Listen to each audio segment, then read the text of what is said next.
looking ahead now, post-Olympic break, what are some of the focuses for this team? You guys put yourself in a good spot, but is there any particular part of the game that you're looking to improve on? Yeah, I think all of it. I think this week's a good week. We're getting refreshers of what we talked about in training camp and just playing the right way. I think, throughout the season there's times where it slips and you kind of get away from the details of the game. So it's nice to have this, week long, get all of those details back in the game and hopefully start off strong.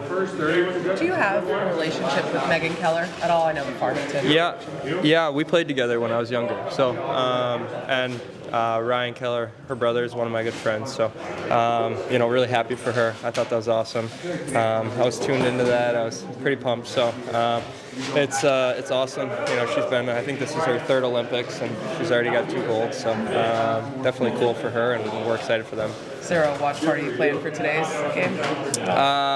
No, not really, but I'll definitely be tuning in. I think it's, you see it's on the TV right now. I think everyone's watching on their own time, but kind of weird game times that it's hard to get everyone together at 3 o'clock. So, but we'll be watching. Yeah, so when did you play with her? Like during pre-teen, like Bantam, or? Like... Oh yeah. Yeah, probably before Bantam for a while. I think 2 or 3 years. Yeah, maybe 3 or 4 years we played with her. So, we've known them for forever. Could you tell? I mean, she was a goal scorer, pretty good player right off the bat. Yeah, she was one of our best players on our team. So, it's cool, definitely cool to see her, career and what she's been able to do. So, I think she's a big spokesperson for the women's hockey community and, really growing the game. And, she's one of those faces out there that has really, taken the game off to the next level. What age? I don't remember. When we were really young. Maybe 8 or 9, maybe. Pretty young. So, well, like I said, we've known them forever. And her brother is my brother's age, so we've known them for a long time. I don't know how much you pay attention to the women's portion, but just the dominance that they showed. I mean, you seen anything like that? No, I was. It was pretty crazy to see they only let up 2 goals the whole tournament. For a minute there, I thought they were going to lose, giving up 2 goals the whole tournament. So, thank God they scored those 2. But they just looked good. Obviously, Canada looked good too, but I think U.S. right now is probably on the next level. Just with how much time has passed between your last game and then the start of the regular season next week, how do you guys carry that momentum? What's going to be key for the group? Yeah, I think it's almost a good reset to just get back to, like I said, the details of the game. And, at the end there, I think they're slipping a little bit, and I think we can get back and be an even better team coming back from this.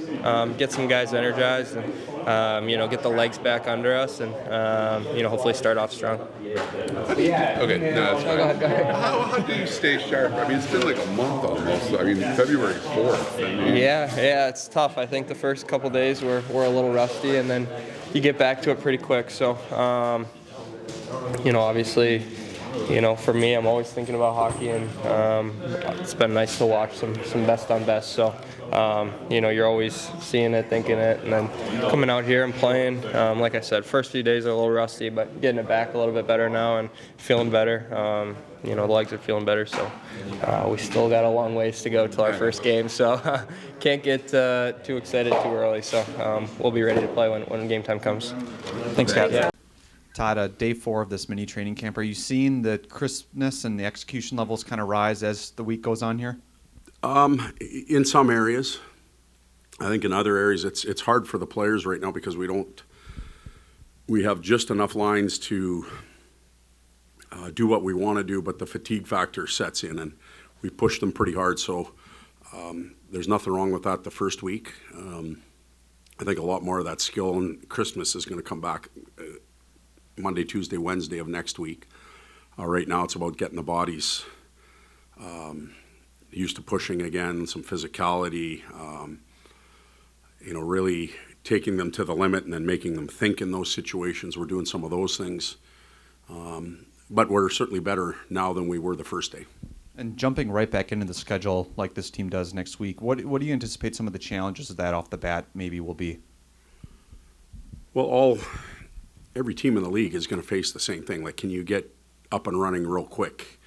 And some teams are going to do a better job than the others. It's as simple as that, and they're going to have an advantage over their opponents. I'd like to think that we could be one of those teams. So the challenge is getting everybody back playing, reminding them what their roles are, getting them to play to their strengths, and then some of those game management skills that were really important early in the year. You can't lose them in 3 weeks. You've got to remind yourself of timing, situational play, where the puck is on the ice, something as simple as a line change that you might just take for granted. That has to come back real fast. Dad, did you watch some of the U.S.-Canada game yesterday? The ladies' game? Yeah, I did. Just over the years, how that game has progressed, that sport's progressed, it's pretty impressive, isn't it? It is very impressive. What do you like about it, or what's it really? Well, I think the athletes are exceptional. Like they've really, you say over the years, I'm not sure what the total runway is, if it's 10 or 20 years, but they've just got so much better than they were in the past, and it's great they're getting the support they get. Megan Keller, the lady that scored the winner, it's interesting because my oldest Tyson played in Livonia for 2 years, and she was on the team. So for me, you ask that question, I think of where she was, and watching her do what she did yesterday is really remarkable. Now, she was one of the better players on that boys team. She was playing up.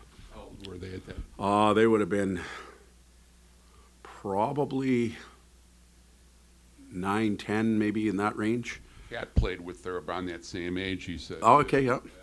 I wonder what birth year's Kat? 97, so Tyson's a 96, so it would have been right in that range, and I think she was playing up, so, yeah. Did you see some skills from her right at that Oh, yeah. point? Yeah, you know what, like lots of the dads, you go out and you help in practice and stuff, and she was committed, and you could see she was not by any means out of place, and a lot of times leading the way. Just how unusual is that for girls to be playing on boys' teams? Were there that many back then? I'm trying to think. There were back in those days, like prior to that, even in my day, it was ringette. So the girls tended to play ringette, and there was a lot of them. And all of a sudden, I don't know how much ringette's even played anymore. We don't hear about it as much. They've come over and played the game of hockey. So growing up in Western Canada, where you had small town teams, sometimes the girls did play with the boys, which was perfectly fine. Often they were the better players. And now it's developed. And maybe ringette paid the price for it. Again, I'm not exactly sure, but it seems like all the females now are involved in the hockey game. Once the U.S. colleges took it upon themselves to create programs for them, that was also a big move. The kids, the gals can go to school now and through their sporting efforts, get a lot of their school paid for or taken care of. So I think that expanded the pool. Just at the break here, you've put yourself in a pretty good position here. Is it a little surprising, though, that the fact that you're pretty much even in goal differential, and just how sustainable is that? I know you mentioned last week, I think, you'd like to score a little bit more. That's one of the main focuses. Well, when we started the beginning of the year, I think last year we gave up 300 and some goals. There's no way you're making the playoffs doing that, so we brought that number down.